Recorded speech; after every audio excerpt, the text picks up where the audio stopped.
Hello. Sorry about that, folks. Gerald Michael Anderson here. Good morning. Oh, for God's sake. What are you doing? What happened? No, you can't blame Ken. Why not? Well, you can't blame Ken. No, what did you do this morning? I must apologise. I didn't do anything. You're very low. Your volume's very low. I know, but it's check your levels. Everything's off. What happened to you this morning? Nothing's working. It is working. We can hear you perfectly well. I know, but nothing's working in here. It's okay. What? Don't you concern yourself. Just relax, okay? All right, but no, the important thing is that you relax. You know, when you were trained with the BBC, you're always told not to panic on air. To remain calm at all times, and even though you're panicking inside and everything's you're higgledy-piggledy inside, do not show it on the outside. Are you insinuating that I am sitting here panicking? Can't you tell by the equal and the timbre of my voice that I'm not in the least bit panicking? Poor Janice, no headphones. Look, poor Janice even look. I know. That's 25 to 11. Now she considers looking for them. These things happen. I apologise to Janice Stephen. Plugs out. I apologise to the listeners. It's just one of those things. These things do happen. Let's not worry about it. Get Janet organised, will you, for God's sake? Do something. Can't be allowed to go on. But people paying licence fee for this kind of thing, you know. Well, look, she's got her end. Away. She's got her end away.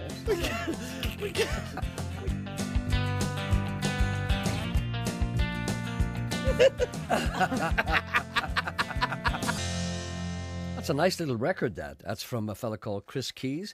I haven't heard of him before. I think he may be local. I must Google him in a minute when everything calms down here. Everything went down around our ears. I apologise for the confusion at the start of the programme, and I missed an opportunity to talk to the fat boy, which always makes me disappointed. That's Chris Keys. That's his track called You and I. And that's very good. That nice, surprisingly uncluttered, and that's the type of records I like. Hello, good morning. Gerald Michael Anderson here. The number to ring if you want to contact this programme is 08459 555 678. The email address is jerry.anderson@bbc.co.uk, and the text messaging service is 81771. Do you notice anything about me today? Yeah, you're coming and going. Pardon? You're coming and going. You see, I can't help it. There's something wrong with the machinery. Could you turn the headphones up a tad? Okay. That's you and there? Janet, now remember Janet's listening as well. Now don't be nasty. Do you think I would do anything to harm a lady's ears? Is that Is that it? Right. Is that it? Too high. Is that too high? Is it? Too All right high. then. How's that? Is that okay? Then? Yes, fine now. You'll never learn. You always seem to trust me, and then your trust is shattered. Anyway, do you notice anything about me today? Well, you're a better colour. I'm back to normal. Yeah. For the first time in 2 or 3 weeks, I'm back to normal. I feel like a normal human being. The way a man is supposed to, the way Jesus meant a man to feel. No, but there's a man up there regulating everything There's a we man do. on one for you. Never you mind that. There's a man up there regulating everything we do. Do you think that man upstairs looks down and has no consideration for what we do? He plans every day. John's on one. He plans every day for us. And he says Jerry's going to be sick for 2 or 3 weeks, and then on the Thursday, he's going to be okay. And here I am on the Thursday, and I'm okay. And I'd like to say welcome home to BJ and the Derry ski team who are skiing in Austria. That's my email. Oh, is it? That's addressed to me. Oh, sorry. Stop reading. Well, what's it doing in my file? No, that's me. I have no programme this afternoon. That's not your whole programme. That's the whole programme around that, based around that request. Just in case you missed the Sean Coyle programme today, here's it repeated. Welcome home to BJ and the Derry ski team who were skiing in Austria. From all his friends. There's no need to tune in to Sean this afternoon. That's his whole programme. Thank you. Yeah, I'll take. Listen, I'll keep this for you in case you want to record another. It's very programme. loud now. What are you doing? I'm not doing loud. anything. Can't you understand? Do you believe a word that I say? When I'm sitting here in this desk, nothing I do makes any difference. It has got a life of its own. There's someone in Belfast twiddling knobs. When it's too loud, it's not my fault. When you can't hear me, it's not my fault. When I'm not there at all, it's not my fault. There are things happening all over the place. It's nothing to do with twiddling the knobs or anything. The whole thing's got a life of its own. It's like, well, Greyfriars Bobby. Remember Greyfriars Bobby? Yeah. Do you know who Greyfriars Bobby is? Yeah. Well, I haven't talked about Greyfriars Bobby for a long time. There's something. They're talking about Greyfriars Bobby on the television the other night. They thought it was the most famous dog in the world, but now... No, Rin Tin Tin. No, they've now found the bones of a dog that's something like 3 million years old. 3 million year old dog? Yeah. Right. You just hear that? No, you were lying in a fever the other day. There, it broke on the news. Fever. Yeah. the fever. Speaking of television, did you watch the National Television Awards last night? Many times had you to change your pyjamas during your fever? I don't change my pajamas. Huh? I lie and steep in my own filth. Do you know why? Janice Turner's screwing her face up. No, Any wonder? You sweat it all out, you say. You just can't lie in a bed. Yes, you just lie. It's like being in Changi. It's like being in a Japanese prisoner of war camp. You lie there surrounded by everything that's around you, and you're smelly and you go, "Ugh." Because you know why? Because then when you get better, you go up and you have a shower and you put on clean clothes and you're like $1 million. Was your family standing around the bed waiting for the fever to break? Was it like that? Was it? It looks as if he's coming around now. With a cold face cloth on your brow. Here, give us them tongs. Lift those pajamas. Give us them here. Oh, hold on a minute. No. Open the window first. Anyway, I'm still getting some negative feedback about your tenure in this programme on Monday and Tuesday. Hi, Gerry. Sorry to hear you weren't keeping too well, but I hope you're much better now. This is a man who writes to me and he doesn't use punctuation marks, so I don't read them as if he does anything. Now I have to tell you, and I hope you don't get upset. I hope you don't get upset by this, but Monday and Tuesday when you were off sick, Sean was doing a fine job and playing some good music. But Sean was in really great form. He sounded rather joyful, over the moon, happy as can be. You could really hear it in his voice, especially when he was telling us that you were sick. And then giggling, after he mentioned your sickness, he reminded me of the prison warden from the movie Shawshank Redemption. Anyway, glad to hear you're feeling better. Pull him about the joyful mood. Were you celebrating my illness? No, now Janet is there, and Janet will back me up. I never said anything. I never told anyone that. I just said you were off sick, and hopefully you'd be back the following morning. And that's all I said. Isn't that right, Janet? Another one. Janet Oh dear, oh yes. dear, oh dear. Oh dear, Puppet Chin. Here's the Coyle Report for the week commencing Monday the 23rd of January. A fourth, Tyne, Humber, dire Straits, Daniel rising, possibly Elvis later. Viking, Fisher, South Utsire, Hugo, increasing to Pecker, Dunne. Poor. Dave, D, Dozy, Beaky, FitzRoy, Biscay, Fairisle jumper, losing its identity. Good. Shannon, Fastnet, Malin, Rockall, Lundy, Doggar Bank, German Bight, rhyming slang, music shite. And another person has accused you of something so heinous. What? That we've had situations like this before. People have told me that you've done things and I don't believe them. So I put this to you. Right. A man sent me an email the other day and he said that during the course of Monday and Tuesday you played something which I don't think that even you would stoop to. No, I know what it is and he's right before you even said it. You played the theme song of Top Gear. I played. Well, it's Jessica. Did you? That's Jessica. No, Top Gear. No, but you introduced it as a theme from No, I did not. No, I did not. Jessica. I've just played a wee snatch of it going to the news. There's no need for that, you know. Is there a man still here? I hope so, John. Good morning, John. Good morning. I'm sorry for keeping you. There's stuff to fish to fry there. Oh, I heard it all. Okay. Listen, no way you're the fountain of all knowledge. Yes. Right. Now, I have to set the scene for you. Last Tuesday night, there was myself and a few friends, right? Yes. Bit of the crater taken. Drop of the crater, yes. Drop of the hard stuff. But devil's buttermilk, yes. You why? And plenty of the stout, right? And one of them actually put us in mind of yourself. He actually comes off with this story, but every time he says the stories are different ending. I admire a man like that. Yeah, but that's what we're going to say. Now we're going to get into the crux of it. And as we got to the end of it, one of the other guys was trying to get up off the chair. He went, "See you do you change that more often than you change your underwear? You're a bigger guy than cut the bags." Cut the bags? So, yeah. Yes. So then that started a whole argument. Who exactly was cut the bags? Cut the bags. Because my mum used to say that to me. Well, I would imagine cut the bags. Obviously, would be, I would say, obviously an old character in the Belfast working class area. Well, that's what we. Well, we were actually. One of them actually says he was a bin man, or not a bin man, sorry, a coal man, where you would have to cut the top of the bags. And then the other one says no, he was a postman. He opened all the mail sacks. So I would say that's probably not the answer. No, this went on and on and on. See, nobody ever got a nickname for doing an ordinary job. For instance, no bin man or postman would ever get a name like Cut the Bags. Cut the Bags would be a nickname given to someone who would be eccentric. But why? So, you're a bigger liar than Cut the Bags. Well, there are many expressions here, Mr. Coyle. You're the oracle in this matter. Yeah, but in Derry, Stoke, Londonderry, if I tell a lie, which I do on a regular basis, you will say to me, "Who do you think I am?" John Green. John Green, that's right. You're a bigger liar than John Green. Bigger liar than John Green.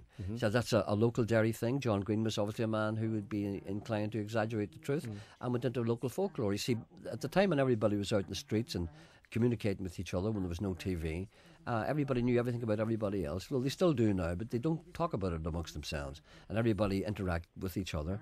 So anybody who had any kind of peculiar trait got a nickname. I mean, there was a time, and you remember this, Mr. Cole, everybody had a nickname. Yeah, but look at you. I used to have a nickname. Yeah, but you're sitting there, you work with a group of men who have the greatest nicknames in Derry. Indeed, the Doggars. Doggars, stevedores, and I have a long poem which is wonderful. Detailing all the nicknames of all the people who worked on the docks in Derry, Stoke, Londonderry. They were all mainly from the Bogside area, which became famous for different reasons. But they all worked there, and that was a whole different society. And even now, today, people. I mean, your father was Monty, and you're Monty's son, maybe. Still with the older generation. Yeah. But the younger generation don't know about Monty. No. And people used to call him. I mean, my father didn't have a nickname. But there were family nicknames. They were either earned because of a traditional occupation, or they were earned because of some member of the family's peculiar behaviour, or they were earned because of some kind of task that a member of the family had performed, which is notable. And this was passed down through the generations. But that's all dead now. It all died with X Factor and all that kind of stuff. People say now, "Oh my God." Oh my God! So Cut the Bags. We want to find out who Cut the Bags was. That's what. Well, there's a fella here called Ty the Boy. There was when I was talking to Janet. Yeah, but Ty the Boy was Ty the Boy not a? No, but just he was a character and he had a nickname. He's Ty the Boy. But was Ty the Boy not a performer of some sort? Well, he was might he have not been. a by a travelled round? Could have been a guy that escaped from. Could have been. I think Ty the Boy was. I mean, I remember a man lying outside a cinema in Derry, Stoke, Londonderry, and wearing a pair of. Kind of Tarzan shorts. Yeah. And lying on the ground and putting a concrete slab on him and asking a very burly man out of the audience to lift a sledgehammer and shatter the thing on his chest. And I remember watching that. Remember, strong men used to do things like that? Used to tie themselves up with shit. You were never downtown, you see. No, I was never down. But that's what I'm asking, was Ty the Boy, was he not... It could well have been. There's another boy, Bamboozle or something. Bamboozle him. Yeah. Was Bamboozle and Ty the Boy in the Johnny Cutham's, Bamboozle him, Ty the Boy. These are all the local characters. No, I don't think Ty the Boy was. Well, it's all right then. I'm only asking you. Well, I don't know. Don't be hammering at it. Well, ask John. I'm like a man lying with a... Ask John, did he ever hear of Ty the Boy in Belfast? He wouldn't have heard that. John, did you ever hear of Ty... He said no. Yeah. Are you happy now? Janet, when I was speaking to Janet, he wants Janet to talk. had heard of Cut the Bags. She what? Janet had heard about your bigger liar and Cut the Bags.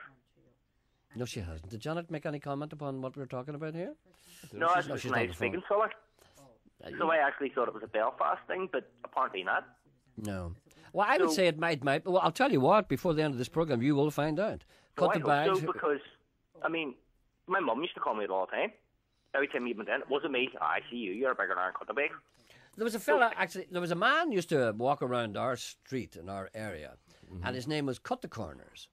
Right? And why they called him Cut the Corners, he was a man, he used to be quite elegant, but, had seen better days. Never heard of him. I know, but that's because you were not allowed down where we No, honestly, I never heard of this boy. Okay. I'm not doubting you. No, well, don't, please. Let me talk. And this man used to wear a nice overcoat, but it was dirty and frayed, and he wore a bowler hat. Right. And not marching or nothing. Right. People used to wear bowler hats as a matter of form in the 30s and 40s and 50s. This man was an elderly man, and he used to walk around with a coat and a bowler hat. And he'd walk up a street, but whenever he turned the corner, his shoulder would always hit the corner. Right. And it wasn't as if he was shell-shocked or anything from the war, but he cut the corners. He just, he'd move in. Well, but would that have been just the wee boys and wee girls in your area called him Cut the Corners? Oh, yeah, but we didn't know any better. As far as we were concerned, everybody called him Cut the Corners. No, we were obviously told, here comes Cut the Corners. Right. So, and then there was chalk and water. Chalk and water was? Chalk and water. Chalk and water. Chalk and water. But he became chalk and water. And he was called chalk and water because he used to deliver milk. No, he didn't deliver milk. What he used to do, he used to go around and drink milk out of people's bottles that were left on the ground, and he'd put in a bit of chalk and water. Your drawers. Get a grip on yourself. Get a grip. Sean, you must be talking to Cut the Bags there. Yeah, listen to him. That's Cut the Bags Anderson. Where did you get that? Where did you get that from? Are you telling me now that... How dare you say that about that wee man? Do you not believe that? Not at all. Do you know that wee man? Aye. And what about him? But that's not the same man. Oh, it's not. How do you know it's not the same man? Because you're my calling wee him man's something the same wee man as your wee man. What's his name? I don't know the wee man's What's name. his nickname? He's a wee small man. What's his name? And you may have been involved with him. He may have been working... I was not involved with him. No. What I mean is, he may have been. Talking about wee men. No, he may have been an employee of the docks at some stage. He may have been working around the docks. What was his nickname? And he had a wee donkey and cart. Yes. And did he not draw from the docks? Did he?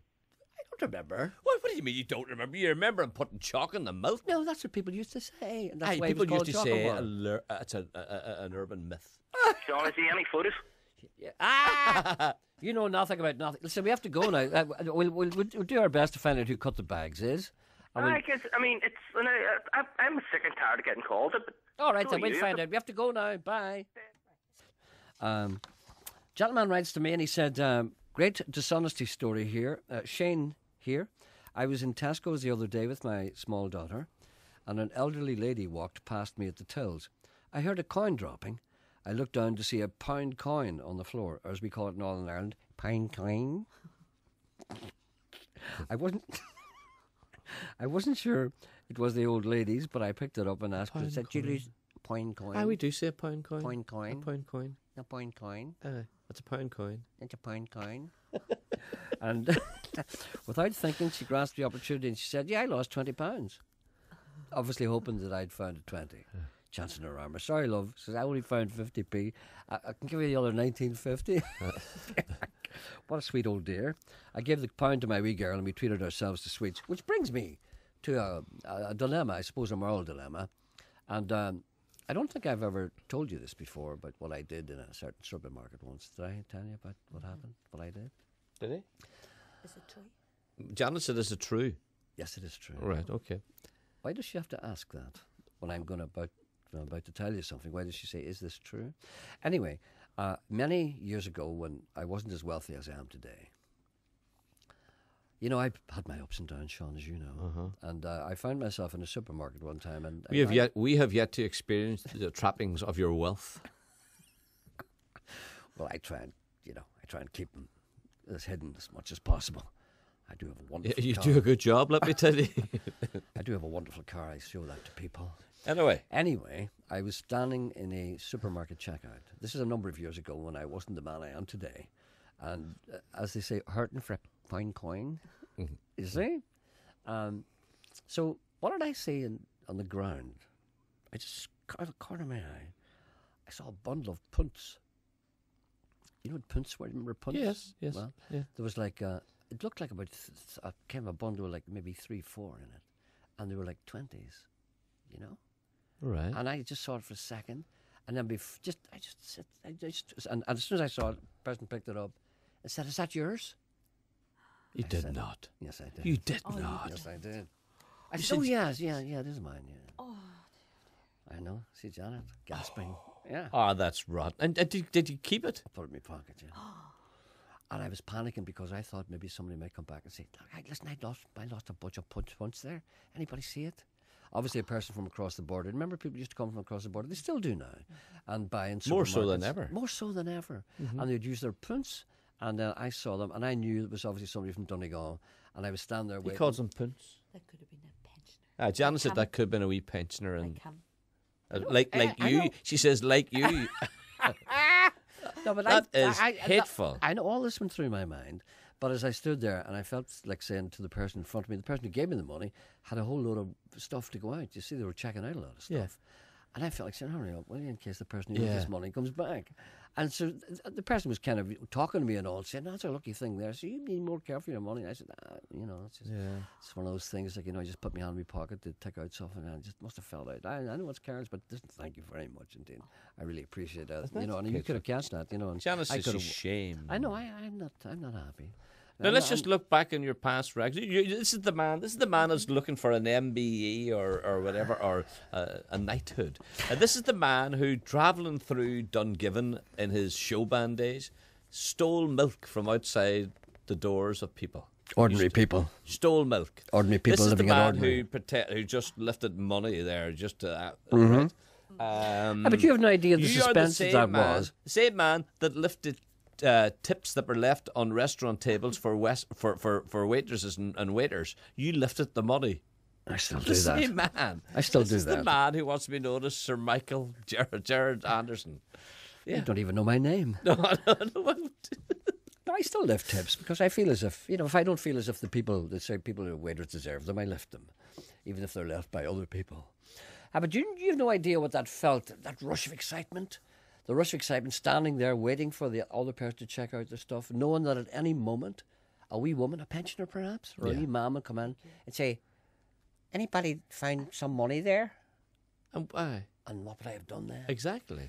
You see, so I stood there and all this going racing through my mind, and I almost thought of saying to the guy in front of me, listen, by the way, I'm only joking, that's not my money at all. But you didn't. No, I didn't. No, you didn't. Because you know why? Because I didn't want to. He's a kleptomaniac. Janice is your kleptomaniac. I'm not. That's what Janice. I go to mass every Sunday. Oh, no, I forgot another thing too. What about the book? Oh, stop. I was never... Stop that. I know we're... No, Stop that. No charges weren't pressed. Stop it. No. That was only old paper talk. Yeah. You see? Stop it. Anyway, there's a man. There's a man. It seems there's a man on one. It seems that Cut the Bag is a con man or sneak thief. Well, that's an old cut purse. What's the word cut purse? I think that's an old London expression, Dickensian for cut. Anyway, one explanation for the expression is that it's from when men used to carry drawstring purses attached to their belts, and they'd be robbed by cutting the string or indeed cutting the purse open. There's a great book by a gentleman called Mayhew about all the criminals in London in Dickens' time. And there was a woman, and do you know what she used to do? This is when the tubes opened first, the underground. Do you know what she did? This was in the late 19th century. She had a pair of false arms made, right? And they were a pair of folding arms. And she'd be sitting there and they'd be coming out of it and her arms would be sitting folded, right? Was that brilliant? Yeah, and she'd be... and she'd be wearing a big kind of a shawl thing. Yeah. And the other hand would be all taking their pockets out of the people next door. And she'd be sitting looking at there. Isn't that? Well, that's wonderful. Isn't that clever? Gerry and Sean, do any of your listeners remember a character called Crazy Horse, who used to be seen around the falls years ago? I'm sure we'll get some reaction to that. Well, there's a man wants to talk to you about the character. Do you remember the fellow who used to do the tricks on the bicycle outside the Strand Cinema? No, I know. They called him the Phantom. Yeah, I don't. He was a man. People used to queue up for the cinema, and in Derry, Londonderry, in the Strand Cinema on Strand Road beside the docks, and there'd be like maybe 100, maybe 200 people in the queue. You'd stand there for a long time, and everybody knew everybody. It was great fun. I used to enjoy it, even if it was raining, and he didn't care.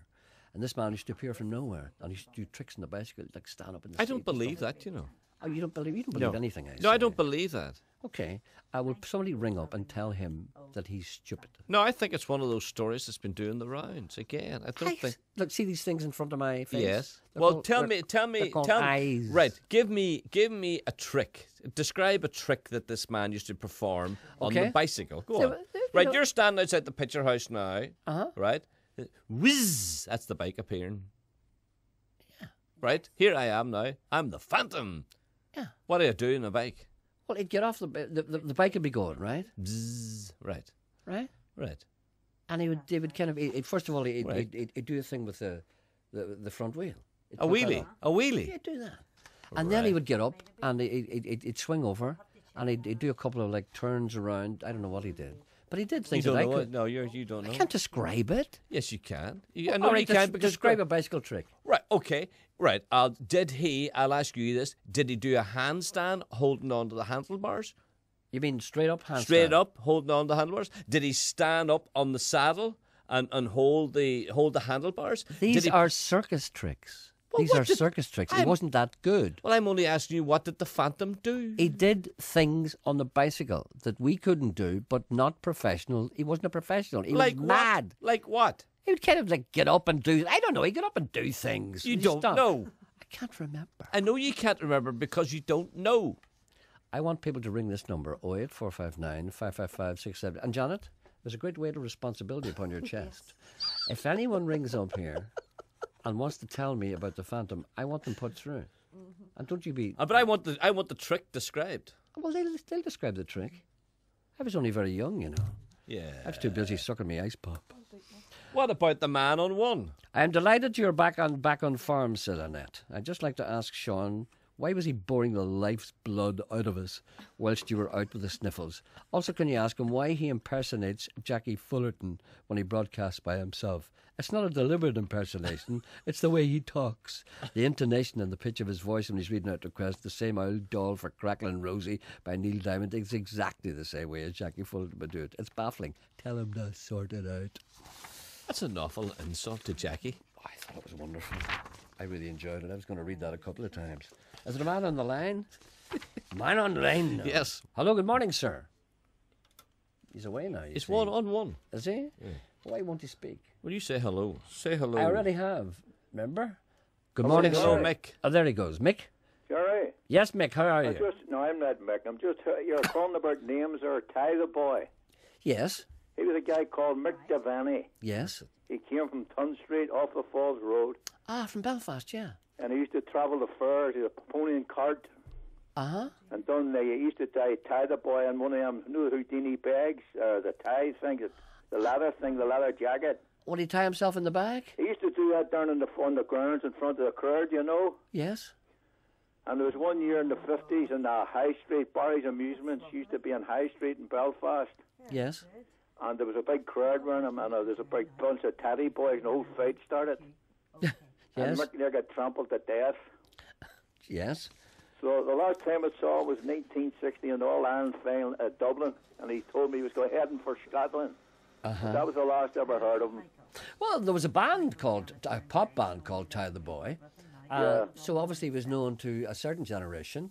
And that would have been like 15 years ago. There's a band, 20 years ago, there's a band called Ty the The last I Boy. saw Mick was 1960.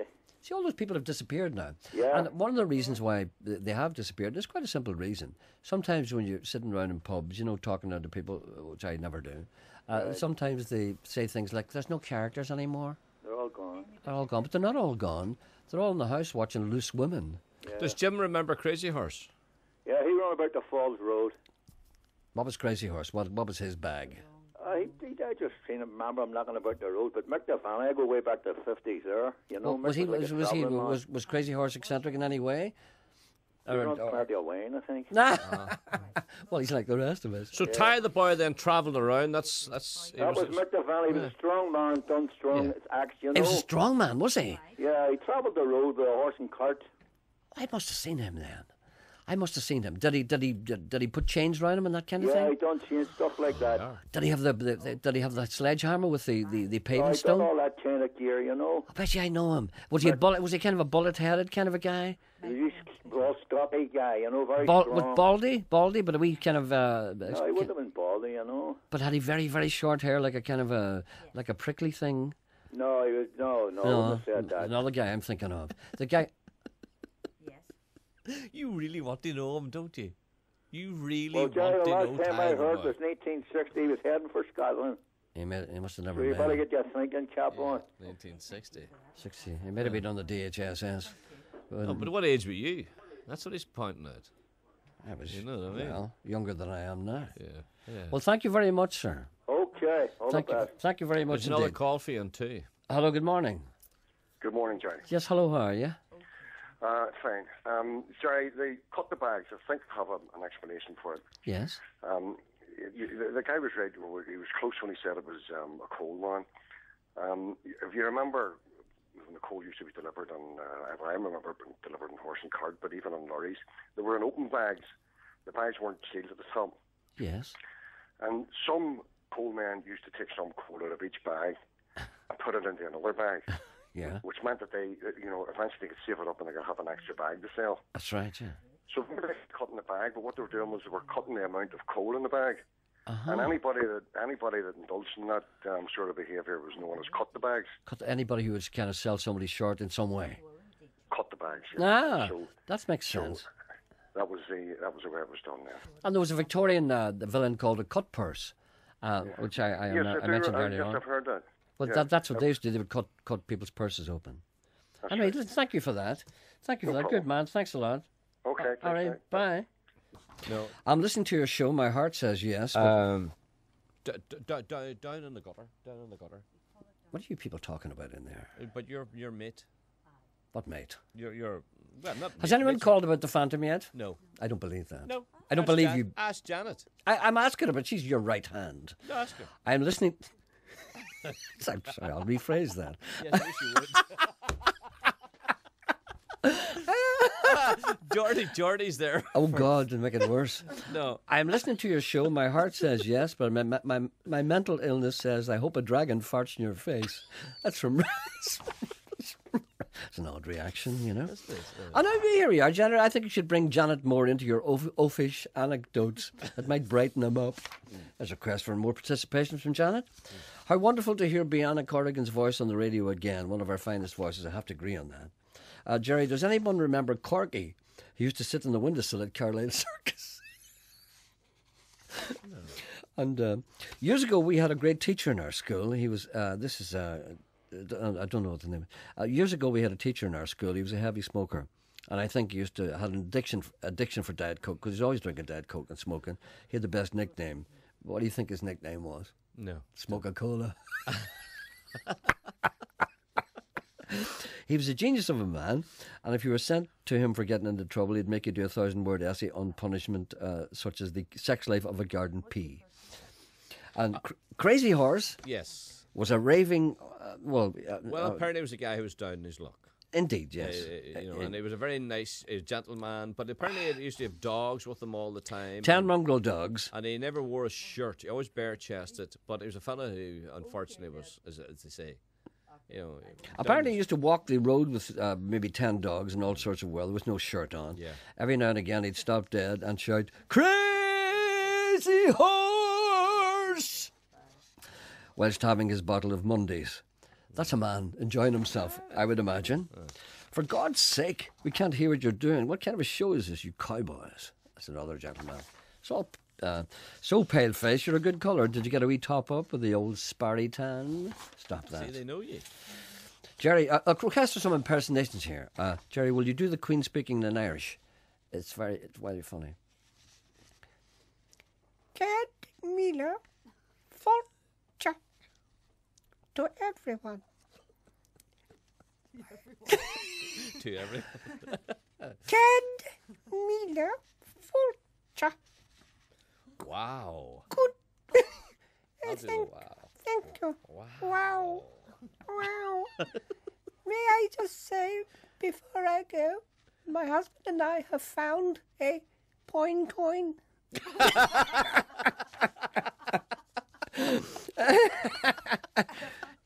Would the owner please come to Buckingham Palace between the hours of 2 and 5? In the meantime, may you be in heaven half an hour before the devil knows you're dead. Get me the vulture. Wow. Geordie's on one. Please do Roy Walker doing the wee baptism joke. I should forget the joke. Go on. No. You're no fun. But Janet. we did it before. You're his right hand. You're- Go on. It's never stopped me doing. Go on, do something. Will you do something? Go on, do Roy Walker doing the baptism Will you joke. try and get it? God's sake. You have to prompt him, Janet. No, You give me stop. notes. I'll do one in the meantime. It doesn't matter if you do things that have been done before. It does. Doctor, Does it not, Janet? Janet says no, you can do it again. doctor, I don't know what's wrong with me. Take these tablets. I don't know what they're for. That's, You see, Yeah. that's still funny. that's so it is. Go on, do Do the you get that baptism now? joke. Janet gets it now. Took her away. 3 weeks. Go on, do something. How does it start? I don't know how it starts. This fella was walking past a river. That's it. Is it what is it now? There's a man in the river baptizing people. There's a man. Can't do him. What a minute we get right. And there was this fella and he was baptizing people. I think it was Jesus. And he says, I wouldn't mind being baptized. So he says, well, come on into the water. So he walks into the water, and the preacher gets him, and he puts him onto the water, and he pulls him up again. He says, have you found the Lord? He says, no. He said, I better put you in again. So he puts him onto the water again, and he pulls him up, and he says, have you found the Lord? And he says, no, I haven't found him yet. So this time he says, right, you're going to find him this time. And he puts him onto the water for about 3 minutes. Very long time. And the guy comes up, and the guy's almost dead. And he says to the preacher says to him, he says, did you find the Lord? And the fella says, no. Are you sure this is where he fell in? What about Geordie?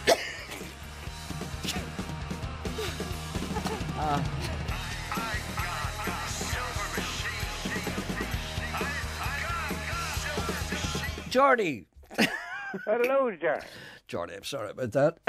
How are you? I'm the best. How's yourself? I'm I fine, heard thanks. You weren't too well. No, I wasn't great, no, but I'm okay now. I've just... Well, Gerry, you know, we all grow old.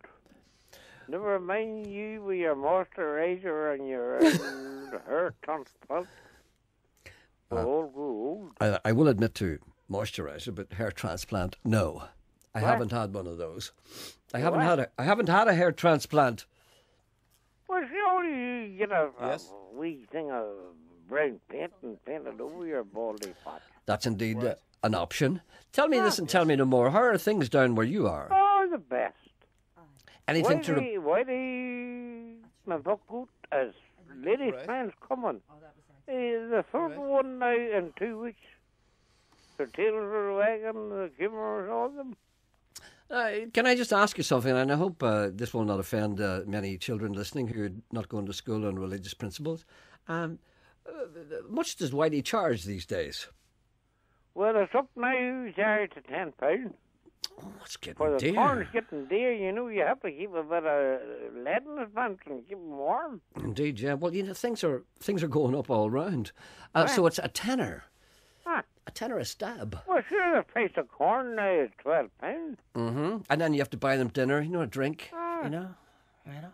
So many would, it's a delicate subject, but see, people out there don't know how this works. You take a goat, right, who's been charged a tenner a stab, I suppose is the word. How many tenors would a man be expected to earn a day? How many tenors could a man, if a man had an unlimited amount of clients? You do about 3 a week.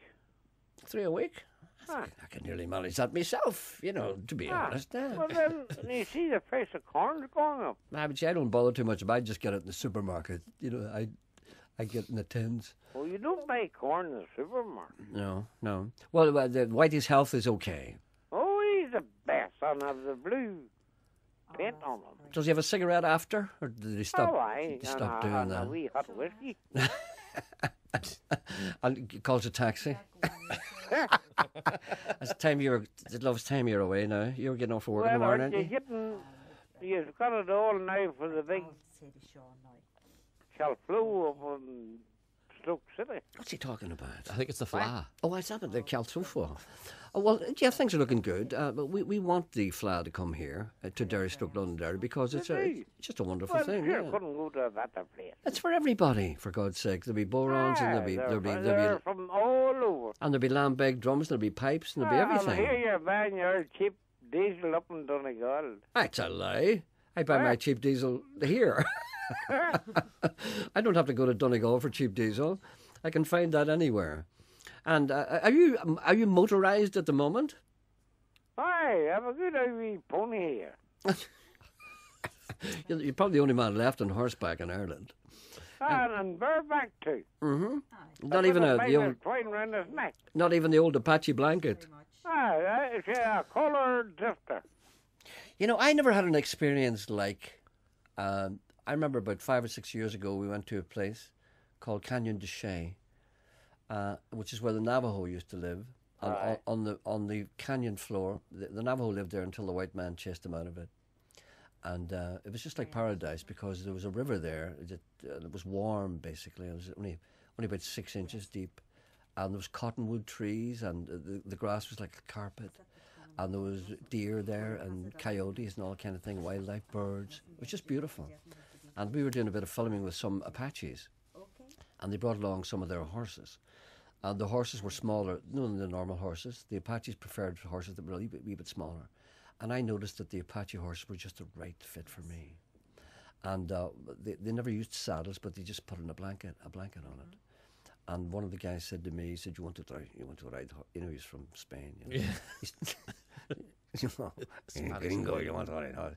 He said, you want to ride. Gerry, before we go. Geordie's not listening to you. I know he's not. Gerry. That's good, he's not with us. Yeah. Yes? Jonathan, he's could sneeze there. Would you send me your latest book and I'll pay the post and package? Oh, there's no need for that, Geordie. Would you? No, I will, of course, but there's no need for you to pay and anything. I'll pay the post and package. No, you won't have to do that. Sean, will you remind me to do that for Geordie? I shall. And I shall enclose something And perfect. I'll pay Gerry the post and the package. There'll be no need to pay. You're a good friend of the programme, and you don't have to pay. Just, you know. So thank you ever so much. All right then, goodbye. And may the Lord be good to you, my friend. Indeed. Bye now. Keep her lit. Geordie wasn't interested in your Navajo horse. Well, all I was going to say was that there are people out there who have never rode an Apache Mustang with just a blanket on it through a canyon floor called Canyon de Chay, where the Navajo used to live, and I did that. And I have to say that. How did you get up? Excuse me? How did you get up on the horse? I jumped up. That's a lie. They're small horses. Do you know I how we bet say you. they're small horses? You couldn't throw your leg on a horse.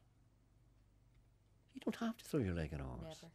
Never. Janet says there's no way. No way you could lift your leg that John, high. there's no need for you to get involved in this at all. No. Wouldn't There's you no just shut up and way. keep out of it? You just stood there. You just stood there. There are people out there listening who realise what is going on here. People are trying to bring me down. I am talking about the Apaches using small horses. I am confronted with a small horse. An Apache, well, a warrior he would be, if indeed this was another time. A boy of 18, 19 years old, there was 5 or 6 of them, with all their horses, got off his horse and he said, would you like to ride on my horse? I said, thank you. I jumped up on it, with only a blanket, and sped down the canyon floor. And suddenly, I was coaches. There's no... You hear the giggling? This is the giggle, the cackle of the ignorant. This is what I have to put up with.